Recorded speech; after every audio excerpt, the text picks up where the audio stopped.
Hello everyone, welcome you all in my YouTube channel learn बॉटनिकी। So आज हम discuss करेंगे क्लाइमेट चेंज, उसके causes, consequences and remedies. So this is very important point जो कि आजकल काफ़ी ज़्यादा इसके बारे में जो है चर्चा होती है। तो देखते हैं कि ये है क्या। अगर हम बात करें क्लाइमेट चेंज की, तो आपको इसके नोट्स जो है हिंदी और इंग्लिश दोनों में अवेलेबल हैं। तो आप जिस भी लैंग्वेज में कंफर्टेबल हो आप इसको पढ़ सकते हैं।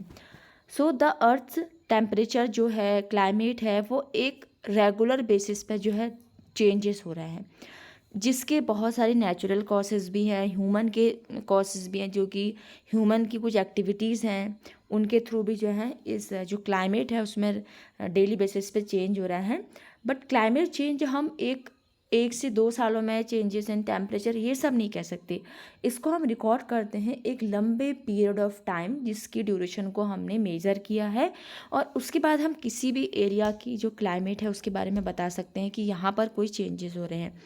फॉर एग्ज़ाम्पल, इसका मैं एक कॉमन सा एग्जांपल देती हूँ। जैसे अभी क्या हो रहा है प्रेजेंट में, कि जब बहुत ज़्यादा बारिश होनी चाहिए तो उस टाइम पर बहुत ही ज़्यादा गर्मी हो जाती है, और जब गर्मी चाहिए, थोड़ा बहुत गर्मी चाहिए, तो उस टाइम पर बहुत सारे सिटीज़ हैं तो वहाँ पर फ्लड्स वगैरह हो जाते हैं, कहीं पर बहुत ज़्यादा सूखा पड़ जाता है।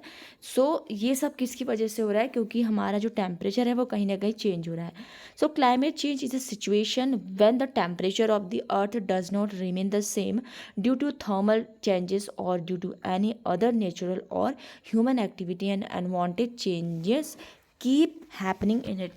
तो अगर हम बात करें क्लाइमेट चेंज, तो एक ऐसे सिचुएशंस हैं जब किसी भी जो टेम्परेचर है अर्थ का वो एक जैसा नहीं रहता, बट वो कहीं ना कहीं क्या होता है, चेंजेस होता रहता है, जिसके कुछ नेचुरल कॉजेज़ भी हैं। जैसे अभी हम पढ़ेंगे कि क्या क्या नेचुरल कॉजेज़ हैं, जैसे वॉल्केनिक इरेप्शंस हैं, ये सब हैं, और ह्यूमन एक्टिविटीज़ है, जैसे पल्यूशन है।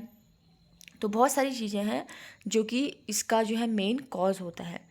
जैसे मैंने अभी आपको बताया कि इसके बहुत सारे हैं, बट इसका रिज़ल्ट सिर्फ 1 या 2 दिन में ही नहीं देखा जाता, बट बहुत लंबे सालों से इसको रिकॉर्ड किया जाता है किसी भी जो क्लाइमेट है उसके चेंजेस को। क्लाइमेट चेंजेस के जैसे 2 तरीके के कारण होते हैं, कॉजेज़ होते हैं, नेचुरल एंड जो मैन मेड है, या हम जिसे ह्यूमन एक्टिविटीज़ बोल देते हैं।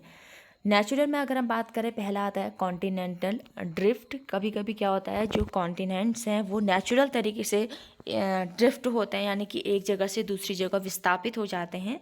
नेक्स्ट है वॉल्केनिक इरप्शंस। जब नेचुरली, क्योंकि वॉल्केनिक जो है इरप्शंस वो भी नेचुरली होते हैं, वो जब इरप्ट होते हैं तो उस टाइम पर भी क्या होता है, जो बहुत ज़्यादा हीट प्रोड्यूस होती है, तो उसकी वजह से क्लाइमेट चेंज होता है।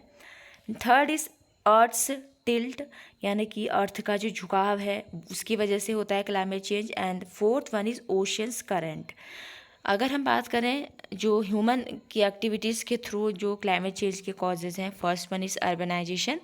जैसे हम देखते हैं कि माइग्रेशन बहुत ज़्यादा हो रहा है, जिसकी वजह से अभी जो प्रेजेंट में वो पीपल क्या करते हैं कि विलेजेस से ऐसे शहरों की तरफ को ज़्यादा जा रहे हैं, वो एक बहुत बड़ा रीज़न है। इंडस्ट्रियलाइजेशन हम देखते हैं कि जहाँ पर एग्रीकल्चरल जो लैंड है उसको कन्वर्ट करके वहाँ पर बिल्डिंग्स बना दी है, इंडस्ट्रीज़ इस्टेब्लिश कर दी हैं, तो वो भी बहुत बड़ा रीज़न है।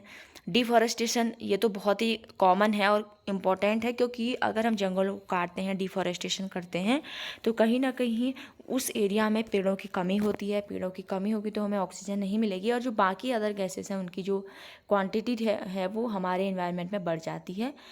Next is chemical pesticide. जितने भी केमिकल जो पेस्टिसाइड यूज़ होते हैं एज अ फर्टिलाइज़र, जो कि लैंड को भी डिस्ट्रॉय करते हैं और जो क्रॉप्स है उसको डिस्ट्रॉय करते हैं, साथ ही पोल्यूशन का एक बहुत बड़ा कारण है।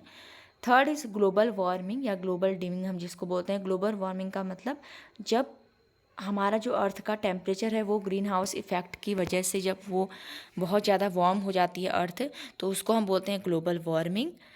एंड ग्रीन हाउस इफ़ेक्ट जैसे हमने बताया है ऑलरेडी, हम ये जानते हैं कि ग्रीन हाउस इफ़ेक्ट का मतलब जब हमारे एटमॉस्फेयर में ग्रीन हाउस गैसेज जो कि हैं methane, carbon dioxide, water vapour और भी जो अदर गैसेस हैं उनकी जब क्वांटिटी बढ़ जाती है तो ग्रीन हाउस इफ़ेक्ट हो जाता है। तो ये सारे रीज़न हैं ग्रीन हाउस इफ़ेक्ट के। तो ये बहुत ही इंपॉर्टेंट है क्लाइमेट चेंज, जो कि एक छोटा सा मैंने आपको देने की कोशिश की है। नेक्स्ट वीडियो में हम 1 by 1 greenhouse effect, global warming, ये सब पढ़ेंगे, क्योंकि ये सब रिलेट करते हैं क्लाइमेट चेंज से। So if you like this video, do like, share and subscribe my channel. Thank you for watching.